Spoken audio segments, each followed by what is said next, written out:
going to be talking about today is a guy named Tai Lopez. Many of you may know him from his viral video, or ad I should say, where he's like, just bought this new Lamborghini, but you know what I like more? Knowledge. That ad went everywhere. It blew up. There are so many parodies out there making fun of it. So many of you guys probably know him from that. But other than that, he's famous for being an entrepreneur, millionaire, success. He's pretty young. I think he's like in his early 30s. I actually know him in real life, so that may or may not be a story time one day. But back to the point, he blew up. A big reason for that being his ads. And the reason why his ads blew up so much, other than the fact that they're super cringy and like easy to make fun of, no hate to him at all, I just like, you have to admit they're hilarious, and he knows that and he markets off of it, is the fact that he bought $16 million worth of views in ad space, which means you are paying to have your ads on people's videos. That is where the conspiracy comes into play. Who in their right mind buys that much worth of ads? So he did that, which obviously attracted him a lot of subscribers, but the question is, what was his real motive for doing so? A lot of people say that that's because his 67-step program is a scam and he wanted to get more credibility by giving his channel more views, especially with that ad on his channel. Again, I'm not saying that he did anything wrong by buying this much ad space. I'm just saying,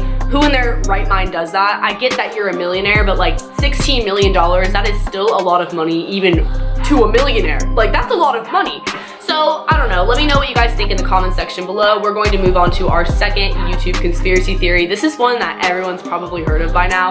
Marina Joyce and her kidnapping conspiracy. I promise I'll get to the other ones after this, but we need to touch on this because this was crazy over the summer. I remember when this blew up, everyone was like, hashtag save Marina Joyce. So if you don't know what I'm referring to, she is a beauty vlogger out in the UK. She has well over 2 million subscribers, but before this conspiracy blew up, like around that time, she had less than 1 million. So I mean, she literally blew up on the internet because of this thing going viral. And the theory was that she was kidnapped, or that her boyfriend was holding her hostage, somebody was forcing her to make YouTube videos. It sounds insane, like when you first hear about it, you're like, there's no way this is real. But there was a lot of evidence to back this up, including subliminal messages in her YouTube videos. People were saying that she started to act different on camera, almost like her content was forced or somebody was making her film these videos. Just not really herself, like she wasn't all there. Also, in some of her videos, you could hear somebody or her whisper help, and she was doing sign language, which I can't do sign language, obviously, which were indicating different things. Like, for example, she was telling people to come to her meetup in a really sketchy part of the United Kingdom, and then it was at 6:30 in the morning, and then in the video, she was signing like not to go. And then on Twitter, she was saying things like,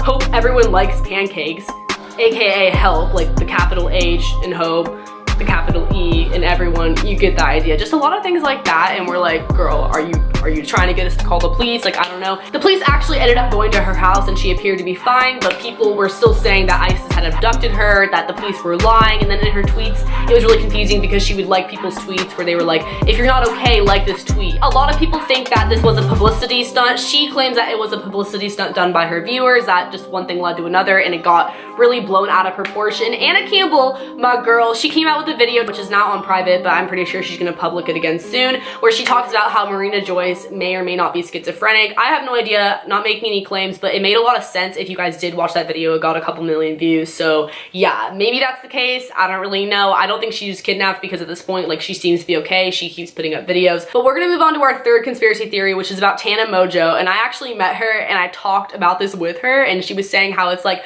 one of the most searched things involving her name on Google, which is her lying about her age, her actually not being 18, her being 21, 23, whatever. I've heard about this for a while. I think by now it's sort of died down because she actually had to tweet her ID picture with her information blurred out, of course, so people would believe her that she wasn't lying about her age. And obviously you're thinking like, what would she gain out of lying about her age? Like, why does it matter if she's 18 or 21? I don't really know, but the fact is, people say that if you have a younger audience, they're more active, like they're more likely to support you. You can relate better with like a younger audience if you are younger. Like on YouTube, if you're like 24, you're considered ancient, and that's just how it is. I don't know. People think that if you're younger, you can convince your parents to buy merch, to buy tour tickets, and you're just more active on fan pages and things like that. I do have a lot of younger viewers. I mean, I call you guys my alligators for Pete's sake. So I remember in the beginning, I was getting a lot more active on Instagram than like other YouTubers, so to speak, just because of that. So like, I kind of see how that would be a thing, you know, but like, I think her audience is like really widespread at this point. But anyways, people think that she lies about her age for a few reasons. For example, she graduated online school. Like, she didn't graduate with her class. Like, she graduated early online school. And some people are like,